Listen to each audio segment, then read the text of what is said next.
والصلاة والسلام على أشرف الأنبياء والمرسلين محمد وعلى آله وصحبه أجمعين، أما بعد. فأعوذ بالله من الشيطان الرجيم. بسم الله الرحمن الرحيم. إن الله لا يخفى عليه شيء في الأرض ولا في السماء. صدق الله العظيم. رب اشرح لي صدري ويسر لي أمري واحلل عقدة من لساني يفقهوا قولي. اللهم ألهمني رشدي وأعذني من شر نفسي ومن سيئات أعمالي. അള്ളാഹു സുബ്ഹാനഹു വ തആല നമ്മുടെ ഒരുമിച്ച് കൂടലിനെ എല്ലാ നിലയിലും അനുഗ്രഹിക്കുമാറാകട്ടെ. ദീനിയും ദുനിയവിയും ഉഖ്റവിയുമായ നന്മകൾക്ക് അള്ളാഹു നമ്മുടെ എല്ലാ സദസ്സുകളെയും കാരണമാക്കുമാറാകട്ടെ. റിയാദുസ് സാലിഹീനിലെ 5-ാമത്തെ ബാബ് അധ്യായത്തിലേക്കാണ് നമ്മൾ കടക്കുന്നത്. ബാബുൽ മുറാഖബ എന്നാണ് ആ അധ്യായത്തിൻ്റെ പേര്. മുറാഖബ എന്ന വാക്കിൻ്റെ അർത്ഥം ശ്രദ്ധിക്കുക, ഗൗനിക്കുക, നിരീക്ഷിക്കുക എന്നൊക്കെയാണ്. എന്താണ് ഇവിടെ ശർഈയായിട്ട് മുറാഖബ എന്ന് പറഞ്ഞാൽ? ഇഹ്സാൻ്റെ 2 പദവിയുണ്ട്. നമ്മൾ സാധാരണഗതിയിൽ ഈമാൻ കാര്യം, ഇസ്ലാം കാര്യം ഇത് 2 മാത്രമാണ് കൂടുതൽ പറയുകയും കേൾക്കുകയൊക്കെ ചെയ്യാറുള്ളത്. എന്നാൽ ഇസ്ലാമിന് 3 തലങ്ങളുണ്ട്. ഒന്ന് ഇസ്ലാം, ഈമാൻ, ഇഹ്സാൻ. ഈ 3 കൂടി ചേരുമ്പോഴാണ് ഇസ്ലാം സമ്പൂർണ്ണമാകുന്നത്. അതിൻ്റെ വിശദമായ രൂപം ഹദീസിൽ വരും. ഇസ്ലാം കാര്യം നമ്മൾ എണ്ണി പഠിച്ചിട്ടുണ്ട്, ഈമാൻ കാര്യം നമ്മൾ എണ്ണി പഠിച്ചിട്ടുണ്ട്. ഈമാൻ കാര്യം 6, അതുപോലെ ഇസ്ലാം കാര്യം 5 നമ്മൾ എണ്ണി പഠിച്ചിട്ടുണ്ട്. ഇഹ്സാൻ എന്ന് പറഞ്ഞാൽ എന്താണ്? ഇഹ്സാന് 2 ഗ്രേഡാണുള്ളത്, ഹദീസുകളിൽ നിന്നൊക്കെ മനസ്സിലാക്കാൻ പറ്റുന്നത്. ഒന്നാമത്തെ ഗ്രേഡ് അല്ലെങ്കിൽ ഏറ്റവും ടോപ്പ് ലെവൽ എന്ന് പറയുന്നത് നമ്മുടെ ഇബാദത്തുകളിൽ അല്ലെങ്കിൽ നമ്മുടെ ജീവിതത്തിൽ നമ്മൾ അള്ളാഹുവിനെ കാണുന്നത് പോലെ നമ്മൾ ഇബാദത്തുകൾ ചെയ്യുക. നമ്മൾ അള്ളാഹിനെ ഇങ്ങനെ കണ്ടുകൊണ്ട് നിൽക്കുകയാണ്, അപ്പോൾ നമ്മൾ എങ്ങനെയാണ് ഇബാദത്ത് ചെയ്യുക? അതാണ് ഇഹ്സാൻ്റെ ഏറ്റവും ടോപ്പ് ലെവൽ എന്ന് പറയുക. അതിനെയാണ് മുഷാഹദ എന്ന് അറബിയിൽ പറയുന്നത്. എന്നാൽ ഇത് ഏറ്റവും ഉയർന്നതാണ്. അത് എല്ലാവർക്കും പൊടുന്നതിന് എത്തിപ്പെടാൻ പറ്റുന്ന ഒരു സ്റ്റേജല്ല. അതിൻ്റെ താഴെ തട്ടിലുള്ളതാണ് മുറാഖബ എന്ന് പറയുന്നത്. എന്ന് പറഞ്ഞാൽ നമ്മൾ അള്ളാഹുവിനെ കാണുന്നില്ലെങ്കിലും അള്ളാഹു നമ്മളെ കാണുന്നുണ്ട് എന്ന ബോധത്തിൽ ഇബാദത്ത് ജീവിതത്തിൻ്റെ രഹസ്യ പരസ്യ മേഖലകളെ ക്രമീകരിക്കുക. അപ്പോൾ അതാണ് ഇഹ്സാൻ എന്ന് പറയുന്നത്. അപ്പോൾ ആ ഇഹ്സാനിലെ മുറാഖബയുമായി ബന്ധപ്പെട്ട, അതായത് ജീവിതത്തിൻ്റെ എല്ലാ ഇടപാടുകളിലും അള്ളാഹു എന്നെ വീക്ഷിച്ചു കൊണ്ടിരിക്കുകയാണ് എന്ന വിശ്വാസം വെച്ച് പുലർത്തുക. ഇതുമായി ബന്ധപ്പെട്ട ഹദീസുകൾ, ആയത്തുകളാണ് ഈ അധ്യായത്തിൽ പറയുന്നത്.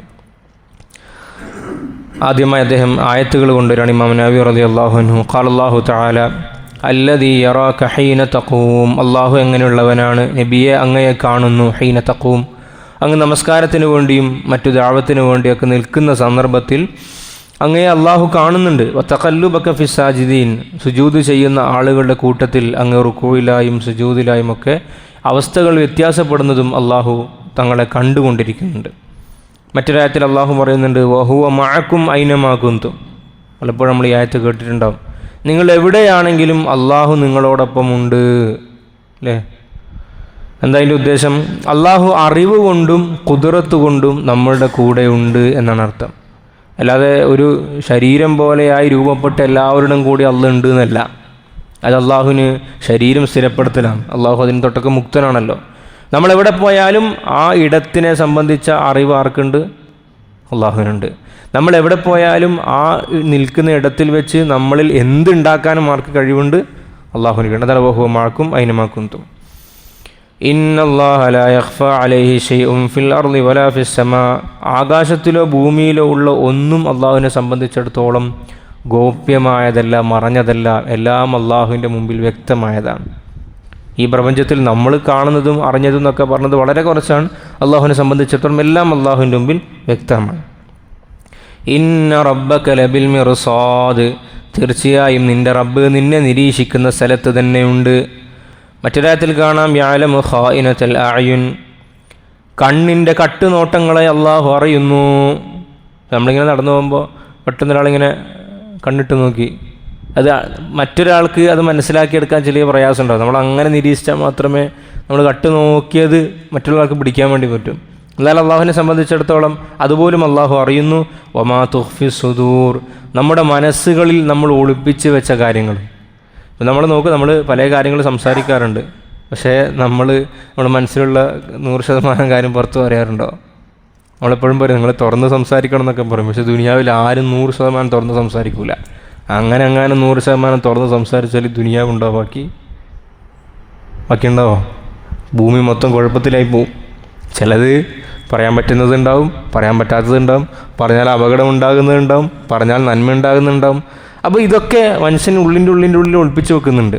അതാണ് തുഖ്ഫി സുദൂർ. ആ ഒളിപ്പിച്ച് വെച്ചത് പോലും ആരറിയുന്നുണ്ട്? അള്ളാഹു അറിയുന്നുണ്ട്. ഈ ആയത്ത് ഇറങ്ങിയപ്പോൾ ഇൻ തുബ്ദു മാഫി സുദൂരിക്കും ഔ തുഖ്ഫൂഹു യുഹാസിബുക്കും ബിഹില്ല, നമ്മൾ ആമന റസൂൽ ലാസ്റ്റ് ഭാഗത്തുണ്ടല്ലോ, ബഖറിൽ വരും ഇൻഷാ അല്ലാഹ്. നിങ്ങൾ ആദ്യം അള്ളാഹുവിൻ്റെ നിയമം എന്തായിരുന്നു? മനസ്സിൽ വരെ നിങ്ങൾ എന്തൊക്കെ ചിന്തിച്ചു, എന്തൊക്കെ വിചാരിച്ചു, അതിനൊക്കെ വിചാരണ ഉണ്ടാവും എന്ന് പറഞ്ഞ്.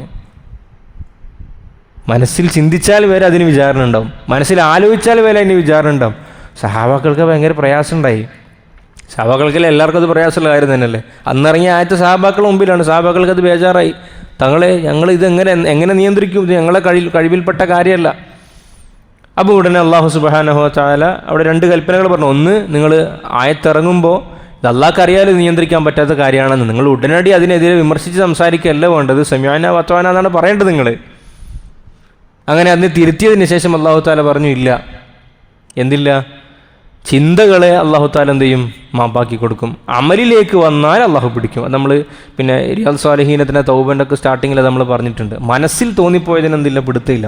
അപ്പോൾ അറിയുന്നുണ്ട് എൻ്റെ ചിന്തകൾ വീക്ഷിക്കുന്ന ഒരു സുപ്രീം പവർ ഉണ്ട് എന്ന ബോധമാണ് മുറാഖബ എന്ന് പറയുന്നത്. ഇത് നിങ്ങൾ നോക്കിക്കഴിഞ്ഞാൽ ലോകത്ത് വിശ്വാസികൾക്ക് മാത്രം, വിശ്വാസികളുടെ എല്ലാ മതത്തിനും ഇല്ല, കൂടുതലും മുസ്ലിമീങ്ങൾക്ക് മാത്രം ലഭിച്ചിട്ടുള്ളൊരു ഭാഗ്യമാണ് ഈ വിശ്വാസം. ബാക്കിയുള്ളവരെ സംബന്ധിച്ചിടത്തോളം എന്താ ഉള്ളത്? CCTV ഉണ്ടാവും, അല്ലെങ്കിൽ നമ്മളൊരു മനുഷ്യൻ്റെ മുമ്പിലാണെങ്കിൽ അയാളുണ്ടാവും എന്നതിൽ കവിഞ്ഞിട്ട് എന്നെ നിരീക്ഷിക്കാൻ ആരുണ്ട്, അതുകൊണ്ട് എന്തും ചെയ്യാം എന്നല്ലേ മനുഷ്യന്മാർ ചിന്തിക്കുക. എന്നാലൊരു മുസ്ലിമിനെ സംബന്ധിച്ചിടത്തോളം ഇരുട്ടത്താണെങ്കിലും വെളിച്ചത്താണെങ്കിലും ഒക്കെ ആ ഒരു തോട്ടുണ്ടല്ലോ, ഞാൻ നിരീക്ഷിക്കപ്പെട്ടുകൊണ്ടിരിക്കുകയാണ്. യു ആർ അണ്ടർ സർവേലിയൻസ്, നിങ്ങൾ നിരീക്ഷിക്കപ്പെട്ടുകൊണ്ടിരിക്കുകയാണ് എന്ന വിശ്വാസം അത് മനുഷ്യനെ തിന്മകളിൽ നിന്നും മാറി നിൽക്കാനും നന്മകളിലേക്ക് മുന്നോട്ട് കൊണ്ടുപോകാനും സാധിക്കും. ഇനി ഇതുമായി ബന്ധപ്പെട്ട ഹദീസാണ്. അപ്പോൾ ഞാൻ ആദ്യം പറഞ്ഞല്ലോ 3 തലങ്ങളാണ് ഇസ്ലാം, ഈമാൻ, ഇഹ്സാൻ. അതിൻ്റെ ഹദീസാണ് ആദ്യത്തേത്. അൻ ഉമർ ഇബ്നുൽ ഖത്താബ് റളിയല്ലാഹു അൻഹു, ഉമർ റളിയല്ലാഹു അൻഹു റിപ്പോർട്ട് ചെയ്യുന്ന ഹദീസാണ്. ബൈനമാ നഹ്നു ജുലൂസുൻ ഇൻദ റസൂലില്ലാഹി സ്വല്ലല്ലാഹു അലൈഹി വസല്ലം ദാത യൗമിൻ, ഞങ്ങൾ നബിതങ്ങളുടെ കൂടെ ഒരിക്കൽ ഇങ്ങനെ ഇരിക്കുകയായിരുന്നു. ഇത് ത്വല അലൈനാ റജുലുൻ ഷദീദു ബയാദി സിയാബ്, വെളുത്ത കഠിനമായ വെളുപ്പുള്ള വസ്ത്രം ധരിച്ച ഒരു വ്യക്തി ഞങ്ങളുടെ മുമ്പിൽ ഹാജരായി. നല്ല വെളുത്ത വസ്ത്രമാണ് അയാൾ ധരിച്ചിരിക്കുന്നത്. ഷദീദു സവാദി ഷാരി, അയാളുടെ മുടിയൊക്കെ നല്ല കറുകറുത്ത മുടിയാണ്, നല്ല യുവാവാണെന്നർത്ഥം. ലാ യുറ അലൈഹി അസറു സഫർ, നമ്മൾ അയാളെ നോക്കുമ്പോൾ അയാൾ യാത്ര ചെയ്ത് വന്നതിൻ്റെ ലക്ഷണമൊന്നും കാണുന്നില്ല. യാത്ര ചെയ്ത് വന്നിട്ടുണ്ടെങ്കിൽ വസ്ത്രത്തിൽ പൊടി പുരളും, അതുപോലെ മുടിയൊക്കെ പാറി പറന്നിട്ടുണ്ടാവും. പിന്നെ യാത്ര ചെയ്ത് വന്നിട്ടില്ലെങ്കിൽ പിന്നെ അയാൾ ആരാകാനാ സാധ്യത?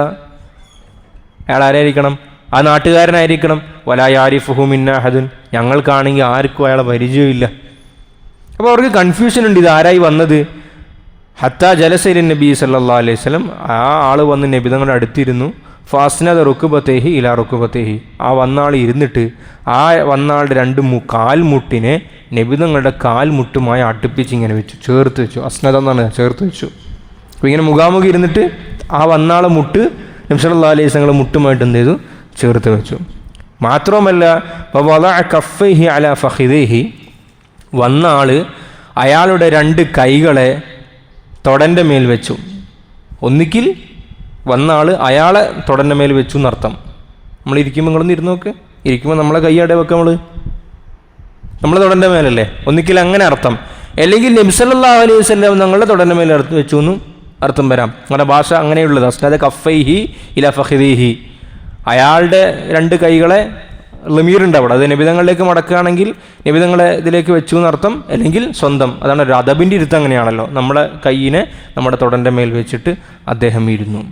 വഖാല, എന്നിട്ട് അദ്ദേഹം ചോദിച്ചു, യാ മുഹമ്മദ് സല്ലല്ലാഹു അലൈഹി വസല്ലം അഖ്ബിർനി അനിൽ ഇസ്ലാം, എനിക്ക് ഇസ്ലാമിനെ പറ്റി പറഞ്ഞു തരണം, ഇസ്ലാം കാര്യം എന്താണ്? ഇപ്പം എന്താ അദ്ദേഹം വിളിച്ചത്? വന്നാൾ എന്താ വിളിച്ചത്? യാ മുഹമ്മദ് സല്ലല്ലാഹു അലൈഹി വസല്ലം. യാ മുഹമ്മദ് എന്ന് വിളിക്കാൻ പാടില്ല, നിഷിദ്ധമാണ്. അപ്പോൾ എന്താ അങ്ങനെ വന്നാൾ വിളിച്ചത്? വിളിക്കാൻ പറ്റില്ല എന്ന് ഖുർആനിലുണ്ട്. ലാ തജഅലു ദുആ അർ-റസൂലി ബൈനക്കും കദുആഇ ബഅദികും ബഅദ. നിങ്ങൾ അങ്ങോട്ടും ഇങ്ങോട്ടും പേര് വിളിക്കുന്നത് പോലെ റസൂൽ സല്ലല്ലാഹു അലൈഹി വസല്ലം തങ്ങളെ എന്ത് ചെയ്യാൻ പാടില്ല? വിളിക്കാൻ പാടില്ല. അപ്പം മുഹദ്ദിസീങ്ങൾ പറയുന്നത് ഈ വിളി ആയത്തിറങ്ങുന്നതിന് മുൻപായിരുന്നു. പിന്നീടാണ് ആ ആയത്തിറങ്ങിയിട്ട് എന്ത് ചെയ്തത്? പേര് വിളിക്കരുത് എന്ന നിയമം വന്നത്. എന്ത് മാത്രമേ വിളിക്കാൻ പറ്റൂ? യാ റസൂലല്ലാഹ് സല്ലല്ലാഹു അലൈഹി വസല്ലം, യാ നബിയല്ലാഹ്. അത് താലീമാണ്. അഖ്ബിർനി അനിൽ ഇസ്ലാം, ഇസ്ലാം കാര്യത്തിനെ പറ്റി എനിക്ക് പറഞ്ഞു തരണം. ഫഖാല റസൂലുള്ളാഹി സല്ലല്ലാഹു അലൈഹി വസല്ലം, എന്താ ഇസ്ലാം കാര്യം? എന്താ ഇസ്ലാം കാര്യം? പറയും. ഇസ്ലാം കാര്യം 5 ഈമാൻ കാര്യം 6 പറഞ്ഞില്ല. എണ്ണി പറയും, ഒന്ന് പറഞ്ഞോക്ക്. ഷഹാദത്ത് കലിമ, അർത്ഥം അറിഞ്ഞ് മനസ്സിലുറപ്പിച്ച് ചെല്ലൽ, പിന്നെ നമസ്കാരം നിലനിർത്തൽ, നോട്ടുവിടൽ, സക്കാത്ത് കൊടുക്കൽ, കഴിവുള്ളവൻ ഹജ്ജ്. നബിതങ്ങൾ ഇത് 5 പറഞ്ഞു. അപ്പം ഇനി ചിന്തിക്കണ്ട ഇത് എവിടുന്ന ഈ 5 വന്നൊന്നും ചിന്തിക്കണ്ട. ഇത് നബിതങ്ങൾ തന്നെ എണ്ണി പറഞ്ഞു കൊടുത്തതാണ്. അൻ തഷ്ഹദ അൻ തുസല്ലിയ വ തുഖീമ സ്സലാ വ തുഅതിയ സക്കാ വ തസൂമ റമളാൻ വ തഹജ്ജൽ ബൈത ഇൻ ഇസ്തതഅത ഇലൈഹി സബീല. 5 നബിതങ്ങൾ എണ്ണി പഠിപ്പിച്ചതാണ്. അപ്പോൾ ഈ വന്ന ആൾ പറഞ്ഞു സ്വദഖ്ത, നിങ്ങൾ പറഞ്ഞത് ശരിയാണ്. അപ്പോൾ സഹാബാക്കൾ പറയാണ് അജിബിന അലഹു, ഞങ്ങളിങ്ങനെ അയാളിങ്ങനെ ആശ്ചര്യത്തോടു കൂടി നോക്കുകയാണ്. യസ് അലുഹു വയുസദ്ദിഖുഹു, അയാളാണല്ലോ ചോദ്യം ചോദിച്ചത്. ചോദ്യം ചോദിക്കൽ എപ്പോഴാണ് നമ്മൾ ചോദ്യം ചോദിക്കുക? അറിയില്ലെങ്കിൽ. എന്നിട്ട് അയാൾ എന്നെ പറയുന്നത് നിങ്ങൾ പറഞ്ഞത് ശരിയാണെന്ന്. അപ്പോൾ അതിൻ്റെ അർത്ഥം അയാൾക്ക് അത് ആദ്യം അറിയാമെന്നല്ലേ? സഹാബാക്കൾ പറഞ്ഞു ഞങ്ങളങ്ങനെ അത്ഭുതം കൂറിയിരിക്കുകയാണ്. ഖാല ഉമർ റളിയല്ലാഹു അൻഹു പറയാണ്, അല്ല വന്ന മനുഷ്യൻ പറഞ്ഞു ഫഅഖ്ബിർനി അനിൽ ഈമാൻ, നബിയെ സല്ലല്ലാഹു അലൈഹി വസല്ലം എനിക്ക് ഈമാൻ കാര്യത്തിനെ പറ്റി പറഞ്ഞു തരണം. ഈമാൻ്റെ പ്രധാനപ്പെട്ട ഘടകങ്ങൾ എന്തൊക്കെയാണ്? പറ. അള്ളാഹിനെ കൊണ്ട് വിശ്വസിക്കുക, മലക്കുകളെ കൊണ്ട് വിശ്വസിക്കുക, കിതാബുകളെ കൊണ്ട് വിശ്വസിക്കുക, നബിമാരെ കൊണ്ട് വിശ്വസിക്കുക, നന്മയും തിന്മയും കാര്യങ്ങൾ അള്ളാഹിനെ വിശ്വസിക്കുക. ഒന്നും കൂടി ഉണ്ട്, അന്ത്യനാളെ കൊണ്ട് വിശ്വസിക്കുക. അപ്പോൾ നബി നിങ്ങൾ അത് ഓർഡറിൽ പറഞ്ഞു അൻ തുഅ്മിന ബില്ലാഹ്, അള്ളാഹുവിനെ കൊണ്ട് വിശ്വസിക്കണം. വമലായികതിഹി, മലക്കുകളെ കൊണ്ട് വിശ്വസിക്കണം. മലക്കുകൾ ഉണ്ട് എന്ന് വിശ്വസിക്കുന്ന വിഭാഗം അത് ജൂതന്മാരും ക്രിസ്ത്യാനികളും അതുപോലെ തന്നെ മുസ്ലിമീങ്ങളും മാത്രമാണ്. ശാസ്ത്രത്തിൽ മലക്കില്ല. ശാസ്ത്രത്തിൽ പിന്നെ പിശാചില്ല. ശാസ്ത്രത്തിൽ ആത്മാവില്ല. ശാസ്ത്രത്തിൽ ജീവനില്ല. മനുഷ്യന് ജീവനുണ്ട്, അത് ഈ പറഞ്ഞ രൂപത്തിലുള്ള ഒരു സംഗതിയായിട്ടില്ല. കാരണം ഇതൊന്നും അവർക്ക് ലാബിൽ അളക്കാൻ പറ്റുന്ന സാധനമല്ലല്ലോ. ശാസ്ത്രത്തിന് ലാബിൽ അല്ലെങ്കിൽ പരീക്ഷിക്കാൻ പറ്റുന്ന നിരീക്ഷിക്കാൻ പറ്റുന്ന വസ്തുക്കളല്ലേ അവർ പരിഗണിക്കുന്നുള്ളൂ. എന്നാൽ നമ്മളെ സംബന്ധിച്ചിടത്തോളം നമ്മൾ എന്തിൽ വിശ്വസിക്കുന്നു? മലക്കുകളിൽ നമ്മൾ വിശ്വസിക്കുന്നു. അത് കുറേ പറയേണ്ട വിഷയമുണ്ട് മലക്കുകളുമായി ബന്ധപ്പെട്ടിട്ട്. നമ്മൾ ഏതോ ഒരു ഖുതുബ പറഞ്ഞെന്നാണ് എൻ്റെ ഓർമ്മ. ഈ വർഷമാണ് കഴിഞ്ഞ വർഷം അങ്ങനെ ഒരു ഖുതുബ മുഴുവൻ നമ്മൾ മലക്കുകളെ പറ്റി പറഞ്ഞിട്ടുണ്ട്. പ്രധാനപ്പെട്ട മലക്കുകളുടെ പൊതു സ്വഭാവം എന്താണെന്നൊക്കെ പറഞ്ഞിട്ടുണ്ട്. മലക്കിൻ്റെ പൊതു സ്വഭാവം നമുക്കറിയാലോ, പ്രകാശം കൊണ്ടാണ് പടക്കപ്പെട്ടത്. മനുഷ്യനെ മണ്ണ് കൊണ്ട് പടക്കപ്പെട്ടതുപോലെ. മറ്റൊന്ന്, മലക്കുകൾക്ക് അള്ളാഹു എന്താണോ അവരിൽ കൽപ്പന കൊടുത്തിരിക്കുന്നത് അത് മാത്രമേ ചെയ്യാൻ വേണ്ടി സാധിക്കൂ. മറ്റൊന്ന്, മലക്കുകൾക്ക് ഭക്ഷണത്തിൻ്റെ ആവശ്യമില്ല, വെള്ളത്തിൻ്റെ ആവശ്യമില്ല. മനുഷ്യന് ജീവൻ നിലനിർത്താൻ വേണ്ടിയിട്ട് കുറേ വസ്തുക്കൾ ആവശ്യമുണ്ടല്ലോ, അതൊന്നും മലക്കിന് ആവശ്യമില്ല. പിന്നെന്താണ്? ഖാദിറുൻ അല തശക്കുൽ, മനുഷ്യന് രൂപം മാറാൻ വേണ്ടി, മലക്കിന് രൂപം മാറാൻ വേണ്ടി പറ്റും. അങ്ങനെ ചില പ്രത്യേകതകളുണ്ട്. പിന്നെ പ്രധാനപ്പെട്ട കാര്യങ്ങൾ കൊണ്ട് ഏൽപ്പിക്കപ്പെട്ട മലക്കുകൾ നമുക്കറിയാലോ. ജിബ്രീൽ അലൈഹിസ്സലാം വഹി കൊണ്ട് ഏൽപ്പിക്കപ്പെട്ട മലക്ക്, ഇസ്രാഫിൽ അലൈഹിസ്സലാത്തു വസ്സലാം സൂർ എന്ന കാഹളത്തിൽ ഊതൽ, അസ്രായിൽ അലൈഹിസ്സലാത്തു വസ്സലാം അല്ലെങ്കിൽ മലക്കിൽ മൗത്ത് റൂഹ് പിടിക്കൽ അല്ലേ, മീക്കാൽ അലൈഹിസ്സലാം ഇടി മിന്നൽ, അതുപോലെ റിസ്ക്, ഇതിനെ കൊണ്ട് ഏൽപ്പിക്കപ്പെട്ട മലക്കുകൾ. അങ്ങനെ അടിസ്ഥാനപരമായ മലക്കുകൾ ഉണ്ട് എന്നും മലക്കുകളെ അള്ളാഹു തആല പല കാര്യങ്ങളും ഏൽപ്പിച്ചിട്ടുണ്ട് എന്നും നമ്മൾ വിശ്വസിക്കുന്നു. അതുപോലെ മൊത്തത്തിൽ ഇങ്ങനെ മലക്കുള്ളത് പോലെ ഓരോ മനുഷ്യൻ്റെ കൂടി മലക്കുണ്ടല്ലോ. ഒന്ന് നന്മയും തിന്മയും എഴുതുന്ന മലക്കുകൾ, റഖീബുൻ അതീദുൻ, എഴുത്തുകാരായ നിരീക്ഷകരായ മലക്കുകൾ അല്ലേ. അതെല്ലാതെയും മലക്കുകളുണ്ട് ഓരോ മനുഷ്യൻ്റെ കൂടിയും. ഒരു 12ഓളം മലക്കുണ്ടെന്ന്, ഓരോ ആളപ്പിനും ഒരു 12 മലക്കുണ്ടാവും. അത് ഹഫള എന്ന് പറയാം, സെക്യൂരിറ്റി ഗാർഡ്സാണ്. നമ്മൾ മുഖ്യമന്ത്രിയൊക്കെ കാണും വിചാരിക്കില്ല, മുമ്പിലൊക്കെ വണ്ടി സെക്യൂരിറ്റി. നമുക്കൊന്നും ഇല്ലല്ലോ, നമ്മളാണെങ്കിൽ തൊട്ട് ആയും ചെയ്യൂല. ഉണ്ട്, അള്ളാഹു ഏർപ്പെടുത്തിയിട്ടുണ്ട് മലക്കുകൾ. ഈ 12 മലക്കുകളാണ് ഖുർആനിൽ ഉപയോഗിച്ചിട്ടുണ്ടല്ലോ. ഹും മുഅഖിബാത്തും മിൻ ബൈനി യദൈഹി മിൻ ഖൽഫിഹി. ഇതാണ് മനുഷ്യനെ അപകടങ്ങളിൽ നിന്നും തടുത്തു നിർത്തുന്ന മലക്കുകളാണ്. നമ്മൾ പലപ്പോഴും ഫ്രാക്ഷൻ ഓഫ് സെക്കൻഡിൽ നമ്മൾ ആക്സിഡൻറ്റ് എന്നൊക്കെ രക്ഷപ്പെട്ടിട്ടുണ്ടാവും, തീർന്നു പോയി എന്ന് വിചാരിച്ചിട്ടുണ്ടാവും. അപ്പോഴാണ് ഒരു ചെറിയ സെക്കൻഡ് നമ്മൾ തെറ്റിപ്പോകുന്നത്. അത് ഈ മലക്കൾ നമ്മൾ പിടിച്ച് തെറ്റിക്കുന്നതാണെന്നൊക്കെ കാണാം. അപ്പോൾ പിന്നെ മനുഷ്യന്മാർ മരിക്കുന്നില്ലേ? സമയം അള്ളാഹു ഒരു സമയം ചെയ്തിട്ടുണ്ടാവുമല്ലോ, അയാൾ ഇത്ര വർഷം വരെ ജീവിക്കും, ആ സമയം വരെ ഈ മലക്കുകൾക്ക് ഡ്യൂട്ടി ഉണ്ടാവും. ആ സമയമാകുമ്പോൾ ഈ മലക്കുകളൊക്കെ എന്ത് ചെയ്യും? തിരിഞ്ഞു പോകും, അള്ളാഹുവിൻ്റെ അടുക്കലേക്ക് തിരിച്ചു പോകും. അപ്പോഴാണ് ഈ മനുഷ്യന്മാർക്ക് എന്താണ് നഷ്ടമാണോ മരണമാണ് സംഭവിക്കുന്നത്. അങ്ങനെ മലക്കുകളിൽ വിശ്വസിക്കുക, വേദഗ്രന്ഥങ്ങളിൽ വിശ്വസിക്കുക. വേദഗ്രന്ഥം ഏതൊക്കെ? അടിസ്ഥാനപരമായി 4: തൗറാത്ത്, ഇഞ്ചീൽ, സബൂർ, ഖുർആൻ. തൗറാത്ത് ആയിരിക്കും ഇറക്കിയത്? നബിയുല്ലാഹി മൂസ അലൈഹി സ്വലാം. ഇഞ്ചീൽ, സബൂർ ദാവൂദ് നബി അലൈഹി സ്വലാത്തു വസ്സലാമിന്. ഖുർആൻ റസൂൽ സല്ലല്ലാഹു അലൈഹി വസല്ലം. വറുസുലിഹി, അള്ളാഹു അയച്ച എല്ലാ പ്രവാചകന്മാരിലും വിശ്വസിക്കണം. വൽ യൗമിൽ ആഖിരി, അന്ത്യദിനത്തിൽ വിശ്വസിക്കണം. വതുഅ്മിന ബിൽ ഖദരി ഖൈരിഹി വശരിഹി, നന്മയും തിന്മയുമായ എല്ലാ കാര്യങ്ങളും അത് അള്ളാഹുവിൻ്റെ അറിവോടുകൂടി അള്ളാഹുവിൻ്റെ തീരുമാനത്തോടുകൂടി വന്നതാണെന്ന് വിശ്വസിക്കണം. അപ്പോൾ ഈ ഉത്തരം നബിതങ്ങൾ പറഞ്ഞപ്പോൾ വന്ന ആൾ പറഞ്ഞു സ്വദഖ്ത, ഉത്തരം കറക്റ്റാണ്. സഹാബാക്കൾ പറയുന്നു, ഇവിടെ നേരത്തെ പറഞ്ഞതുപോലെ ചോദ്യം ചോദിച്ച ആൾ തന്നെ എന്ത് പറയുന്നു? ശരിയാണ്. മൂന്നാമതായി വന്ന ആൾ ചോദിച്ചു ഫഅഖ്ബിർനി അനിൽ ഇഹ്സാൻ. ഇതാണ് വിഷയം. ഇഹ്സാനെ പറ്റി ഞങ്ങൾക്ക് പറഞ്ഞു തരണം നബിയെ. അപ്പോൾ നബി സല്ലല്ലാഹു അലൈഹി വസല്ലം തങ്ങൾ പറഞ്ഞു അൻ തഅബുദല്ലാഹ കഅന്നക തറാഹു, നീ അള്ളാഹ്ക്ക് ഇബാദത്ത് ചെയ്യണം. എങ്ങനെ? നീ അള്ളാഹുവിനെ കാണുന്നത് പോലെ, കഅന്നക തറാഹു, നീ അള്ളാഹിനെ കാണുന്നുണ്ടെങ്കിൽ എങ്ങനെയായിരിക്കും ഇബാദത്ത് ചെയ്യുക, അങ്ങനെ ഇബാദത്ത് ചെയ്യണം. അള്ളാഹു നമുക്ക് നൽകുമാറാകട്ടെ.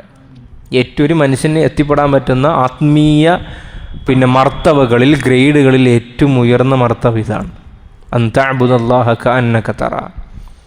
എൻ്റെ നബിതങ്ങൾ പറഞ്ഞു ഫഇല്ലം തകുൻ തറാഹു, നിനക്ക് കാണാൻ സാധിക്കുന്നില്ലെങ്കിൽ മനസ്സിലാക്കിക്കോ ഫഇന്നഹു യറാക, അള്ളാഹു നിന്നെ കാണുന്നുണ്ട് എന്ന ഒരു ധാരണയിലെങ്കിലും ഇബാദത്തുകൾ ചെയ്യുക.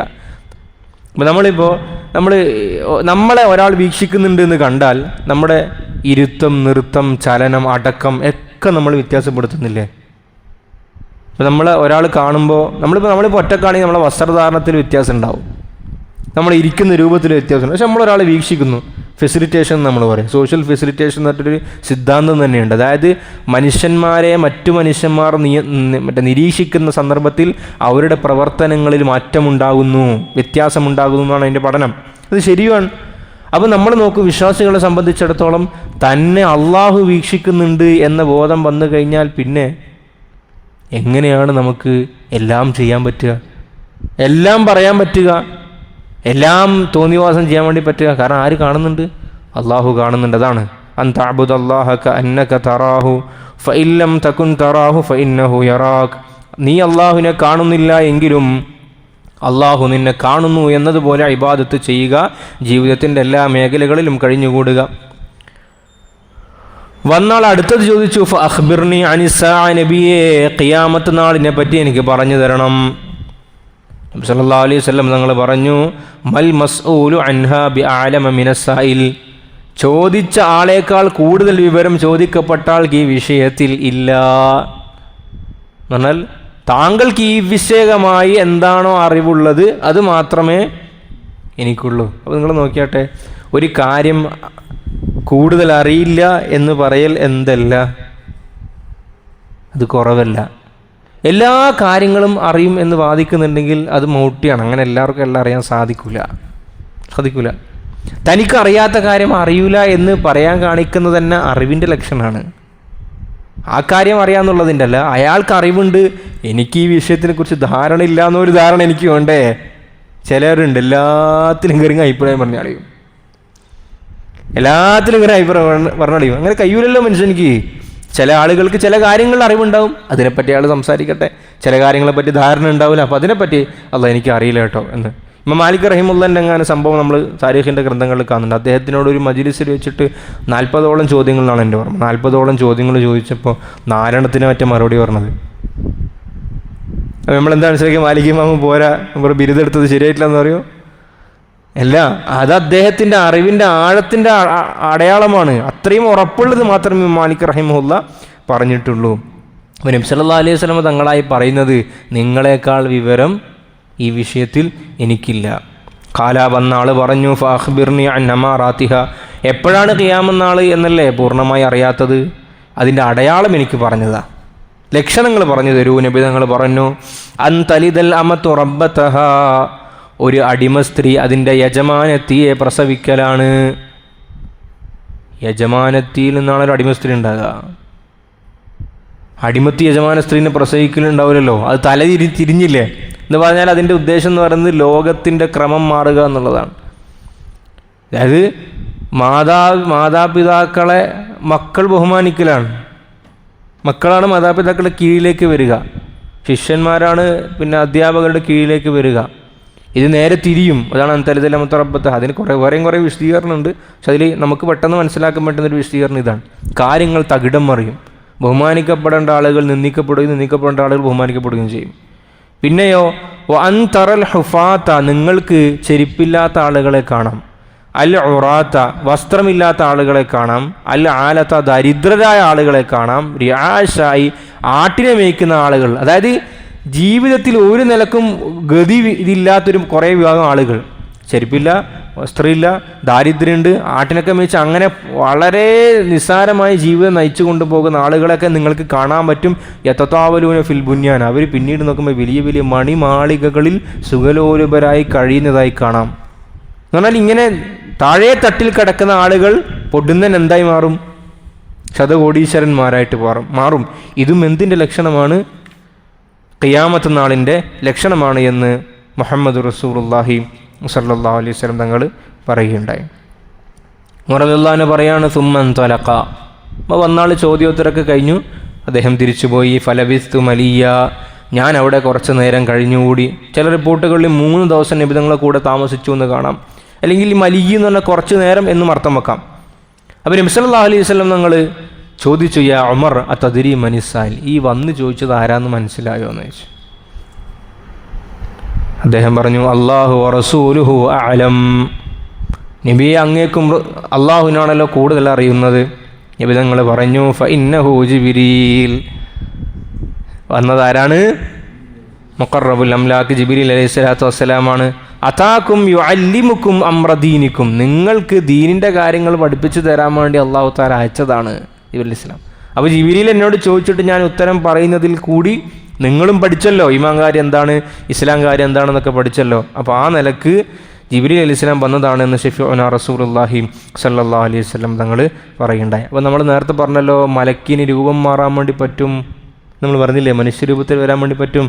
എന്താ തെളിവ്? ദാ ഈ ഹദീസാണ് തെളിവ്. റവാഹു മുസ്ലിം, ഇമാം മുസ്ലിം റഹ്മത്തുള്ളാഹി അലൈഹി റിപ്പോർട്ട് ചെയ്ത ഹദീസാണ്.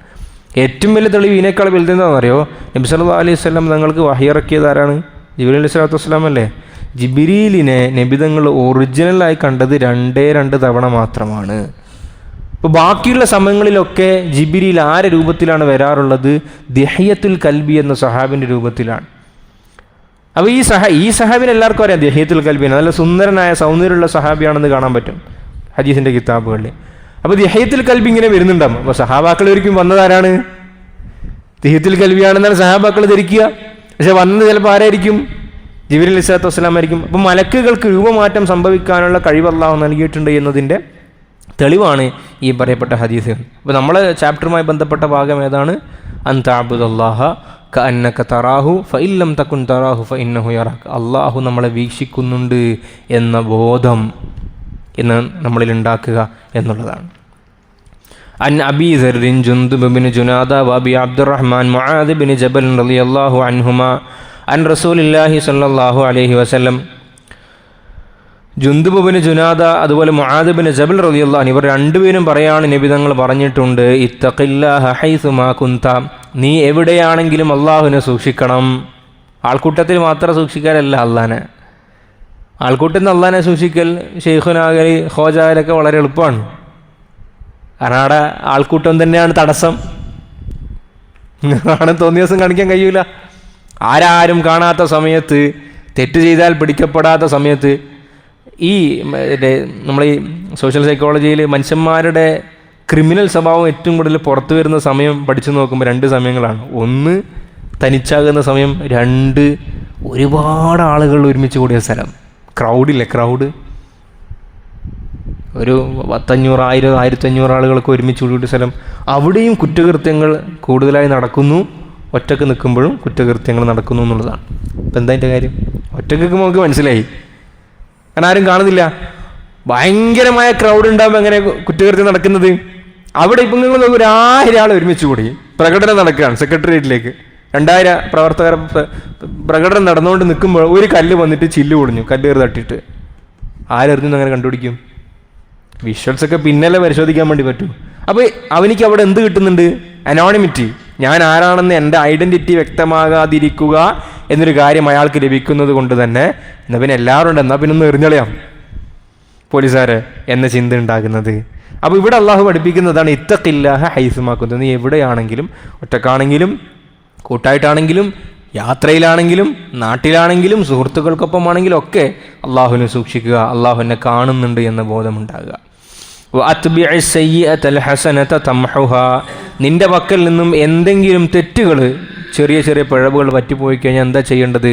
അത്ബിഅ, ഒരു തിന്മൻ്റെ ഉടനെ തന്നെ നീ ചെയ്തേക്കണം. അൽ ഹസന, നന്മ ചെയ്തേക്കുക. നമ്മൾ പോയി എന്തോ സംസാരത്തിനിടയിൽ ഒന്ന് മോശമായി സംസാരിച്ച് പോയി, സംസാരിച്ച് കഴിഞ്ഞതിന് പിന്നെ തിരിച്ചെടുക്കാനൊന്നും പറ്റില്ലല്ലോ. ഉടനെ നമ്മൾ എന്ത് ചെയ്യുക? ഒരു നന്മ ചെയ്യുക. ഒരു സഹാബി വന്നിട്ട് റസൂൽ സല്ലല്ലാഹു അലൈഹി വസല്ലം തങ്ങളോട് പറഞ്ഞിട്ട്, നബിയെ, എൻ്റെ നാവ് ഭയങ്കരം എനിക്ക് നിയന്ത്രിക്കാൻ പറ്റുന്നില്ല, ചിലപ്പോഴൊക്കെ ഭയങ്കര രൂക്ഷമായി സംസാരിച്ചു പോകുന്നു, കുറ്റബോധമുണ്ട്. ഉടനെ നബി തങ്ങൾ എന്താ പറഞ്ഞത്? ഫൈനൽ ഇസ്തിഗ്ഫാർ അവിടെ പോയി. അപ്പോൾ പറഞ്ഞു പോയി, അല്ലെങ്കിൽ എന്തെങ്കിലുമൊക്കെ ചെയ്തു പോയി, ഉടൻ നമ്മൾ എന്ത് ചെയ്യണം? നന്മകൾ ചെയ്യണം. അപ്പോൾ 2 റെക്കോർഡിക്കലാവുമല്ലോ. തംഹുഹ, നബി തങ്ങൾ പറഞ്ഞു, അങ്ങനെ വരുമ്പോൾ ഈ നന്മ തിന്മ എന്ത് ചെയ്ത് കളയും? മായ്ച്ചു കൊള്ളും. വഖാലിഖിന്നാസ ബിഖുലുഖിൻ ഹസനിൻ, നീ ജനങ്ങളോട് നല്ല സ്വഭാവത്തോടു കൂടി വർത്തിക്കണം എന്ന് ശഫീഉനാ റസൂലുള്ളാഹി സ്വല്ലല്ലാഹു അലൈഹി വസല്ലം. ഇബ്നു അബ്ബാസ് റളിയല്ലാഹു അൻഹുമാ, ബഹുമാനപ്പെട്ട ഇബ്നു അബ്ബാസ് റളിയല്ലാഹു അൻഹു പറയാണ്, കുന്തു ഖൽഫൻ നബി സല്ലല്ലാഹു അലൈഹി വസല്ലം യൗമൻ, ഞാൻ ഒരിക്കൽ നബി തങ്ങളുടെ കൂടെ വാഹനത്തിൻ്റെ പുറത്തായിരുന്നു. ആര്യർക്ക് വാഹനം ഓടിച്ചിട്ടുണ്ടാകുക? ഇബ്നു അബ്ബാസ് റളിയല്ലാഹു അൻഹു പറയാണ്, ഞാൻ നബി തങ്ങളുടെ പുറകിൽ വാഹനം പുറത്തായിരുന്നു എന്ന് പറയുമ്പോൾ ആര്യർക്ക് വാഹനം ഓടിച്ചിട്ടുണ്ടാവുക? നബി സല്ലല്ലാഹു അലൈഹി വസല്ലം തങ്ങൾ. ഇപ്പോൾ മുതിർന്ന ആളാരാ? നബി തങ്ങളല്ലേ? ഇബ്നു അബ്ബാസ് റളിയല്ലാഹു അൻഹു നബി തങ്ങളെ സ്ഥാനം വെച്ചേക്കുമ്പോൾ ചെറിയ ആളാണല്ലോ. അപ്പോൾ ബഹുമാനം കൂടിയ ആൾ ഡ്രൈവ് ചെയ്യണോ അല്ല അവർ പിൻ സീറ്റിലിരുന്നിട്ട് മറ്റേ ആൾ ഡ്രൈവ് ചെയ്യണം? എന്താ നിങ്ങളുടെ അഭിപ്രായം? നമ്മളെങ്ങനെ ഉണ്ടാവില്ലേ സാധാരണ? നമ്മൾ വലിയൊരാൾ നമ്മളെ വീട്ടിൽ വന്നു, അല്ലെങ്കിൽ നമ്മളെ കൂട്ടത്തിലുണ്ട്, അയാൾ ഡ്രൈവ് ചെയ്തിട്ട് നമ്മൾ പുറകിലിരിക്കുമോ? അല്ല, അയാൾ ഓടിച്ചിട്ട് നമ്മൾ പുറകിലിരിക്കുമോ? നമ്മൾ ഓടിച്ചിട്ട് അയാൾ പുറകിലിരിക്കുമോ? സാധാരണ നമ്മളെന്താ ചെയ്യാറുള്ളത്? അദ്ദേഹത്തിന് ബഹുമാനിച്ചിട്ട് പുറകിലിരുത്തും, നമ്മൾ ഡ്രൈവ് ചെയ്യും. അങ്ങനെ തന്നെയാണ് താലീമിന് രൂപം. പക്ഷേ ഇതും അനുവദനീയമാണെന്നാണ് പറയുന്നത്. അത് ഒരു തവാദുവിൻ്റെയും വിനയത്തിൻ്റെ ഒക്കെ അടയാളമാണ്. റസൂൽ സല്ലല്ലാഹു അലൈഹി വസല്ലം തങ്ങളുടെ കൂടെ പിറകിൽ സഞ്ചരിച്ചു എന്ന് പറയുന്നത് അത് വലിയ ഭാഗ്യമാണ്. ഹദീസിൽ ഇങ്ങനെ പല സഹാബാക്കളെ പറ്റിയിട്ടും ഞങ്ങൾ നബി തങ്ങളുടെ പിറകിൽ ഇങ്ങനെ യാത്ര ചെയ്തു എന്ന് പല സഹാബാക്കളെ പറ്റി റിപ്പോർട്ടിൽ വന്നിട്ടുണ്ട്. ചില പണ്ഡിതന്മാർ എന്ത് ചെയ്തിട്ടുണ്ടെന്നറിയോ? അങ്ങനെ വന്ന ആളുകളുടെ പേരുകളൊക്കെ ഒന്ന് ലിസ്റ്റാക്കിയിട്ടുണ്ട്. ഏതൊക്കെ സഹാബിക്ക് നബി തങ്ങൾ പിൻസീറ്റിലിരുന്നിട്ട് ഡ്രൈവ് ചെയ്യാൻ, നബി തങ്ങളെ കൂടെ യാത്ര ചെയ്യാനുള്ള ഒരു ഭാഗ്യം ലഭിച്ചത്. 40 ആളെ പേര് കിട്ടി. അപ്പോൾ നബി തങ്ങളൊരു പതിവായിരുന്നു എന്നല്ല അത് മനസ്സിലാക്കുന്നുണ്ടത്. ഞങ്ങൾ യാത്ര ചെയ്യുമ്പോൾ എന്ത് ചെയ്യും? ആരെങ്കിലും ഒരാളെ കൂട്ടും, എന്നാൽ പിന്നെ നീ ഓടിക്കും, ഞാൻ ബേക്കറി കാലുമൊക്കെ കാറ്റിരിക്കുക, അങ്ങനെയല്ല. ഏതായാലും ഇവിടെ ഇബ്നു അബ്ബാസ് റളിയല്ലാഹു അൻഹു പറയാണ്, ഞാൻ നബി തങ്ങളെ പുറകിൽ ഇരിക്കുകയായിരുന്നു. ആ സമയത്ത് നബി തങ്ങൾ എന്നോട് പറഞ്ഞു, യാ ഗുലാം, ഓ കുട്ടി, മകനെ, ഇന്നി ഉഅല്ലിമുക കലിമാത്തിൻ, ഞാൻ നിനക്ക് ചില കാര്യങ്ങൾ പഠിപ്പിച്ചു തരാം. എന്താണ് ആ കാര്യങ്ങൾ? ചില വചനങ്ങൾ. ഇഹ്ഫദില്ലാഹ്, നീ അള്ളാഹുവിനെ സൂക്ഷിക്കണം.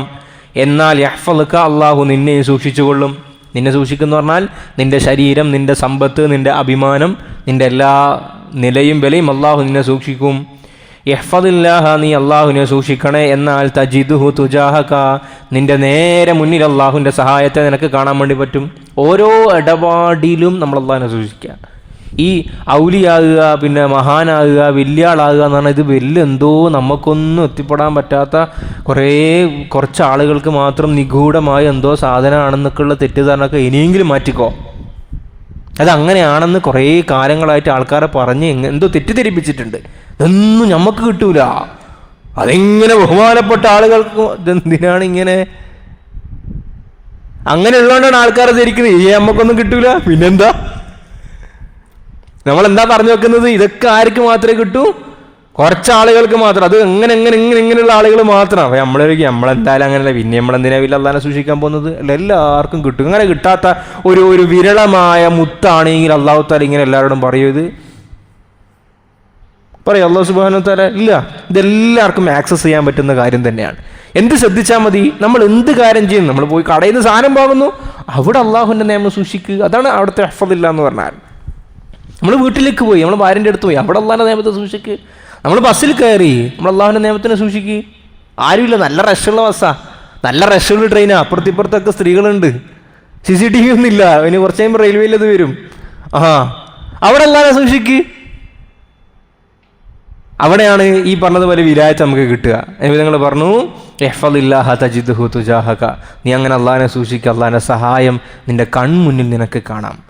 ഇദാ സഅൽത ഫസ്അലില്ലാ, ഓ ഇബ്നു അബ്ബാസ് റളിയല്ലാഹു അൻഹു, നിങ്ങൾ എന്തെങ്കിലും ചോദിക്കണമെന്ന് ആഗ്രഹിക്കുന്നുണ്ടെങ്കിൽ അള്ളാഹുവിനോട് ചോദിക്കൂ. ആ ചെറിയ കുട്ടിക്ക് പഠിപ്പിച്ചെടുക്കുന്ന ഈമാൻ നോക്കിയാട്ടെ നിങ്ങൾ.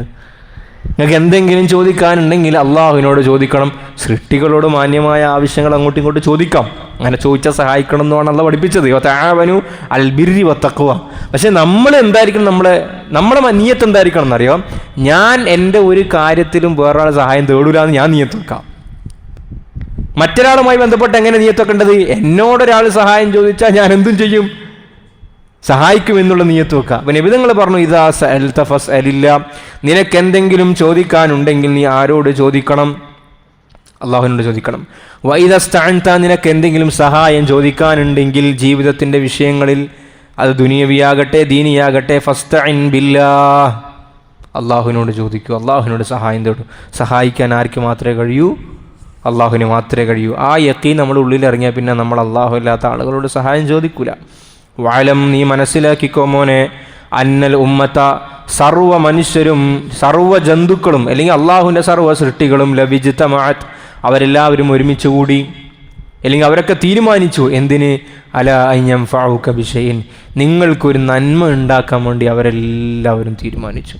ഈ പ്രപഞ്ചത്തിലെ അണുവും ജന്തുവും മോളിക്യൂൾസും ആറ്റംസും ഒക്കെ ഒരുമിച്ച് കൂടിയിട്ട് തീരുമാനിച്ചു നിങ്ങൾക്കൊരു നന്മ ഉണ്ടാക്കണം. നബി നിങ്ങൾ പഠിപ്പിക്കുകയാണ്, ലം യൻഫഉക ബിശൈഇൻ ഇല്ലാ ഖദ് കതബഹു ഇല്ലാ ബിശൈഇൻ ഖദ് കതബഹു അല്ലാഹു ലക, നിങ്ങൾക്ക് അള്ളാഹു എന്ത് നന്മയാണ് രേഖപ്പെടുത്തിയത് അത് മാത്രമേ നിങ്ങൾക്ക് അവിടെ ലഭിക്കൂ. ഇവരെല്ലാവരും ഒരുമിച്ച് കൂടി എന്നതുകൊണ്ട് എന്തില്ല, നിങ്ങൾക്ക് ഒരു നന്മ കിട്ടുമെന്നില്ല. ഇനി ഇവരെല്ലാവരും ഒരുമിച്ച് കൂടി എന്തിന്? അല അൻ യളുറൂക ബിശൈഇൻ, നിങ്ങളെ നശിപ്പിക്കാൻ, നിങ്ങളുടെ കാലിനൊരു മുള്ള് തറപ്പിക്കാൻ ഇവരൊക്കെ കൂടി തീരുമാനിച്ചു.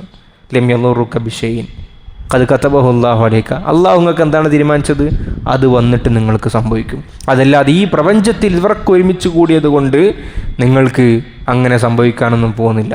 അപ്പോൾ ഏറ്റവും ടോപ്പ് ക്വാളിറ്റിയുള്ള ഈമാനായത്, ഇത് ഏറ്റവും ടോപ്പുള്ള സാധനം ഇത് വന്നാലുള്ള ഈമാൻ്റെ അവസ്ഥകൾ ആലോചിക്കട്ടെ. അള്ളാഹ് തീരുമാനിച്ചില്ലെങ്കിലല്ലേ വരൂ. അള്ളാഹ് തീരുമാനിച്ചിട്ടുണ്ടെങ്കിൽ അത് കിട്ടും, അത് തീരുമാനിച്ചിട്ടുണ്ടെങ്കിൽ അത് കിട്ടുമില്ല.